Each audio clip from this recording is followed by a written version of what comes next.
CM Vishnudeo Sai जो कि आदिवासी समुदाय से आते हैं, ये एक किसान परिवार से हैं। इनका जन्म जशपुर जिले के एक छोटे से बगिया में हुआ था। आपकी जानकारी के लिए बता दें कि साय मोदी सरकार में केंद्रीय मंत्री भी रह चुके हैं। आइए एक नजर डालते हैं साय के सियासी और सामाजिक जीवन पर। सीएम साय का सामाजिक जीवन। छत्तीसगढ़ में चौथे सीएम के रूप में ली शपथ। 26 साल की उम्र में साय बने थे विधायक। संघर्षों में बीता है साय का बचपन।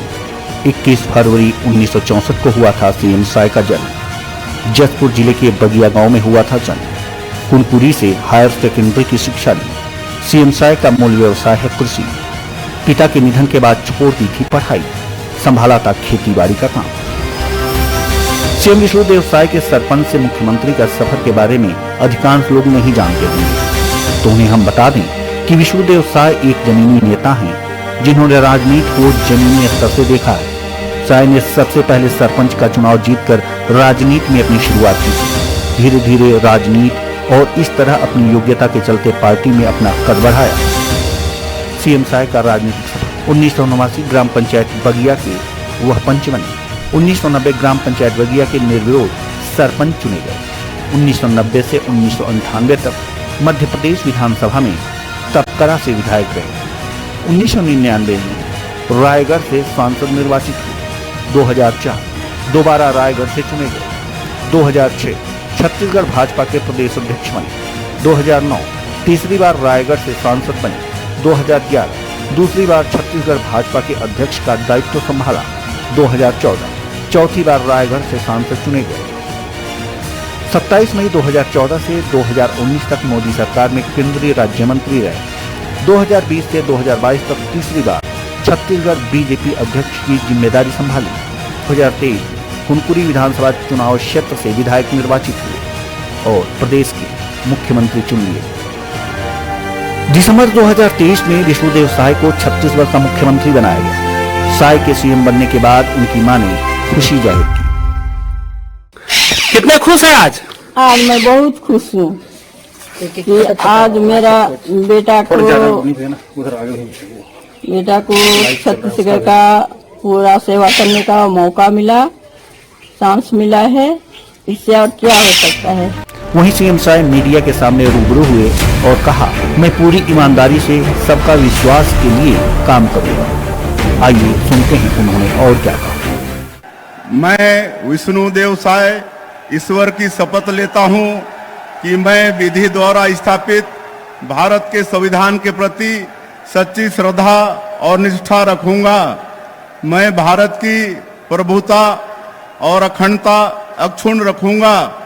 मैं छत्तीसगढ़ राज्य के मुख्यमंत्री के रूप में अपने कर्तव्यों का श्रद्धापूर्वक और शुद्ध अंतःकरण से निर्वहन करूंगा तथा मैं भय या पक्षपात, अनुराग या द्वेष के बिना सभी प्रकार के लोगों के प्रति संविधान और विधि के अनुसार न्याय करूंगा। मैं विष्णुदेव साय ईश्वर की शपथ लेता हूं कि जो विषय छत्तीसगढ़ राज्य के मुख्यमंत्री के रूप में मेरे विचार के लिए लाया जाएगा अथवा मुझे ज्ञात होगा, उसे किसी व्यक्ति या व्यक्तियों को तब के सिवाय जबकि ऐसे मुख्यमंत्री के रूप में अपने कर्तव्यों के सम्यक निर्वहन के लिए ऐसा करना अपेक्षित हो, मैं प्रत्यक्ष अथवा अप्रत्यक्ष रूप से ससुनिश्चित या प्रकट नहीं करूंगा। हम पर विश्वास व्यक्त किया है। सभी नवनिर्वाचित विधायकों का भी मैं आभारी हूं जिन्होंने विश्वास व्यक्त किया है। मैं पूरी ईमानदारी के साथ वो सबके विश्वास में खरा उतरने का प्रयास करूंगा और मोदी की गारंटी में जो हमारी पार्टी ने छत्तीसगढ़ की जनता से वादा किया है उसको प्रदेश के मुख्यमंत्री के नाते सरकार के माध्यम से 100% पूरा कराने का हमारा प्रयास होगा। आप सभी लोगों को बहुत बहुत धन्यवाद। ज्यादातर लोग यह जरूर जानना चाहते होंगे कि विष्णुदेव साय को ही क्यों सीएम बनाया गया, तो आइए यह भी जानते हैं। विष्णुदेव के नाम पर ही मुहर क्यों? लोकसभा चुनाव के चलते बीजेपी खेला था आदिवासी का। बीजेपी की जीत के बाद चला था एक हफ्ते मंथन के बाद साय के नाम पर लगी मुहर। हमेशा से होती रही आदिवासी मुख्यमंत्री की मांग। राज्य में 32% आबादी आदिवासी समुदाय की। रमन सिंह के खेमे के माने जाते हैं साय। 87,000 वोटों से कुनकुरी विधानसभा से जीते। साय को कहा जाता है संघ का करीबी। आइए जानते हैं सीएम साय के कार्यकाल की कुछ उपलब्धियां, जिनमें सबसे बड़ी उपलब्धि है महतारी वंदन योजना, जिसमें राज्य की महिलाओं को आर्थिक रूप से संबल प्रदान किया जा रहा है। पहले एक नजर डालते हैं ग्राफिक्स पर और जानते हैं इनकी उपलब्धियों के बारे में। आइए जानते हैं सीएम साय के कार्यकाल की कुछ उपलब्धियां, जिनमें सबसे बड़ी उपलब्धि है महतारी वंदन योजना, जिसमें राज्य की महिलाओं को आर्थिक रूप से संबल प्रदान किया जा रहा है। पहले एक नजर डालते हैं ग्राफिक्स पर और जानते हैं इनकी उपलब्धि के बारे में। साय सरकार की उपलब्धियां। छत्तीसगढ़ में महतारी वंदन, विकसित छत्तीसगढ़ विजन, नई ऊंचाइयों को छूने का संकल्प। नई शिक्षा नीति से संवारेंगे बच्चों का भविष्य। किसानों के लिए कृषक उन्नति योजना। स्कूली बच्चों को न्योता भोजन में मिलेगा पौष्टिक आहार। छत्तीसगढ़ ई गवर्नेंस में मॉडल राज्य बनेगा। राज्य की अर्थव्यवस्था को गति देने रोड मैप तैयार। वीर बाल दिवस, साहस की परंपरा को लगातार बढ़ाने की सार्थक पहल। यत् नार्यस्तु पूज्यन्ते रमन्ते तत्र देवता को सार्थक करते हुए छत्तीसगढ़ में महिलाओं के सशक्तिकरण के उद्देश्य से महतारी वंदन योजना की शुरुआत की है। योजना में पात्र महिलाओं को 1,000 रुपए प्रति माह के मान से सालाना 12,000 रुपए की राशि उपलब्ध कराई जाएगी। महिलाओं के स्वावलंबन की कड़ी में एक और बड़ा फैसला लेते हुए मुख्यमंत्री विष्णुदेव साय के नेतृत्व में नई सरकार ने रेडी टू ईट बनाने का दायित्व अब महिला समूहों को देने का निर्णय लिया है। इसके अलावा पूर्व में संचालित योजनाओं को समाहित करते हुए 10 नवीन अम्ब्रेला योजना शुरू की जाएगी। ग्राम पंचायतों में महिलाओं के विकास और सशक्तिकरण के लिए आयोजित होने वाले कार्यक्रमों के लिए महिला सदन का निर्माण किया जाएगा। केंद्र में मोदी जी और राज्य में विष्णु देसाई जी है, तो महिलाओं का सम्मान होना तो तय है। पहली किस्त आई रमन साड़ी खरीद दो, पैसा आई तो मैं वो बेटी ला नया स्कूल बैग दिला है। मैं खुद बहुत खुश हूँ, मिले वाला हूँ घर से। पूरे छत्तीसगढ़ में बाल विवाह मुक्त छत्तीसगढ़ का संकल्प दिलवाया है, जिससे हमारे समाज में बदलाव आएगा। आजादी के 100 साल पूरे होने पर छत्तीसगढ़ एक समृद्ध और विकसित राज्य के रूप में आकार लेगा और प्रधानमंत्री नरेंद्र मोदी के विकसित भारत के संकल्प को पूरा करने में महत्वपूर्ण योगदान देगा। इस संकल्प को पूरा करने में प्रथम कदम के रूप में मुख्यमंत्री विष्णुदेव साय और राज्य मंत्रिमंडल के सदस्यों ने विकसित छत्तीसगढ़ के विजन पर कई दिनों भारतीय प्रबंधन संस्थान रायपुर में नीति निर्माताओं और विभिन्न क्षेत्रों के विषय विशेषज्ञों के साथ 2 दिनों तक विचार मंथन किया। छत्तीसगढ़ प्राकृतिक संसाधनों, खनिज और वन संपदा और कुशल मानव संसाधन से संपन्न राज्य है। छत्तीसगढ़ को साल 2047 तक विकसित राज्य बनाने के लिए विशेषज्ञों ने शासन प्रशासन से कई क्षेत्रों में आधुनिक तकनीक के दक्षपूर्ण उपयोग, नवाचार, राज्य के संसाधनों के कुशलतापूर्वक उपयोग की आवश्यकता बताई। इसे पूरा करने के लिए विकसित छत्तीसगढ़ का स्पष्ट विजन तय कर उस पर दृढ़ संकल्प के साथ आगे बढ़ना होगा।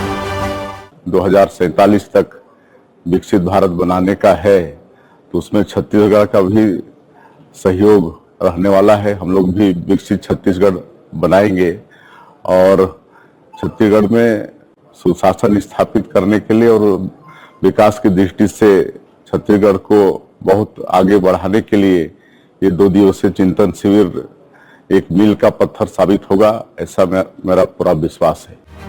छत्तीसगढ़ में डबल इंजन की सरकार का असर अब दिखने लगा है। राज्य के किसानों के बैंक खातों में मार्च से धन वर्षा होने लगी। कृषक उन्नति योजना में लगभग 24,72,000 किसानों के बैंक खातों में सीधे राशि पहुंच रही है।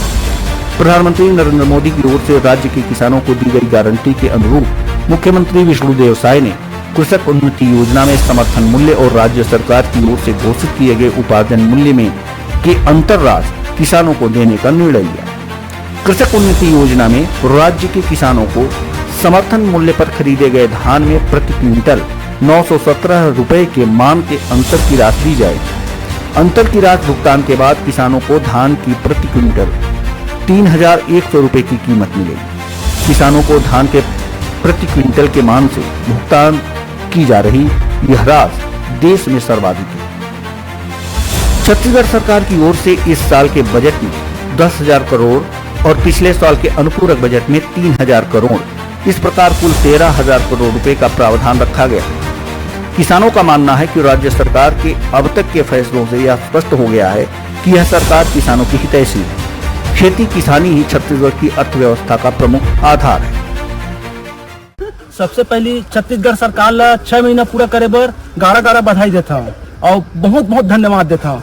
काबर के ये छत्तीसगढ़ सरकार है हमारे छत्तीसगढ़ ऐसे गढ़ा थे, ऐसे बढ़ा थे कि एकर हम चारों तरफ चर्चा देखत हन, सुनत हन। काबर के सरकार बैठते साथ मातारी वंदन योजना चालू करी छे मातृशक्ति मन बर।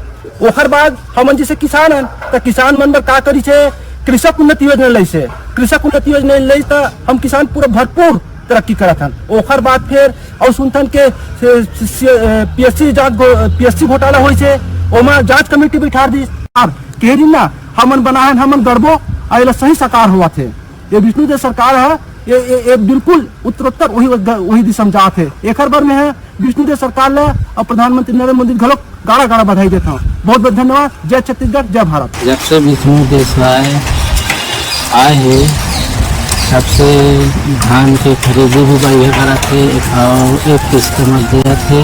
बढ़िया है जब से विष्णुदेव सरकार आए हैं। और महतारी योजना भी दिया थे, मोर घर वाली ला भी मिला थे और सब मन अपन जो 1,000 मिला थे वो ला बढ़िया इनकम करा थे, अपन कुछ न कुछ अपन लाभ उठाओ। देश के यशस्वी प्रधानमंत्री आदरणीय नरेंद्र मोदी जी के गारंटी में विश्वास करा।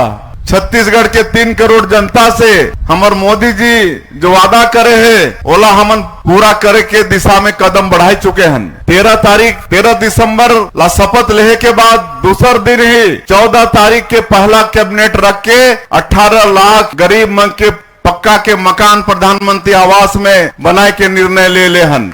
ये अगले महीना से और काम शुरू भी होगी से, लेकिन व्यापक रूप से अगले महीना से अप्रैल महीना से सबके मकान बनना शुरू हो जाएगी। 2 साल के धान के बोनस वो 12 लाख से ज्यादा किसान मन के धान के बोनस हमन 25 दिसंबर 3716 करोड़ रुपया 2 साल के बोनस बकाया बोनस के राशि भेजे के काम करे हन।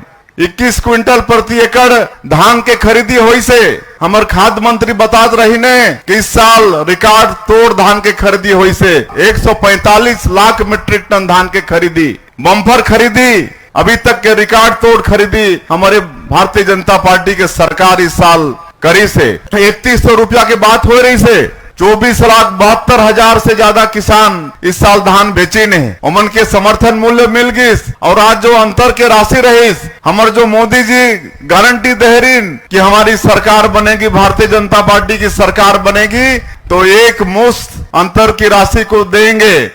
केंद्र में पीएम मोदी और राज्य में विष्णु के सुशासन पर लोगों का विश्वास बढ़ा है। दोनों जगहों पर बीजेपी की डबल इंजन की सरकार है। ऐसे में छत्तीसगढ़ के विकास के सपनों को पंख लगेंगे। प्रदेश के 33 जिलों का चहुमुखी विकास होगा। साय सरकार छत्तीसगढ़ में विकास को लेकर साय कर रही है और जनता के सपनों को साकार करने में कसर नहीं छोड़ रही। तो न्यूज़ आवर के खास कार्यक्रम में आज के लिए फिलहाल इतना ही। फिर हाजिर होंगे कुछ और खास झलकियां लेके। नमस्कार।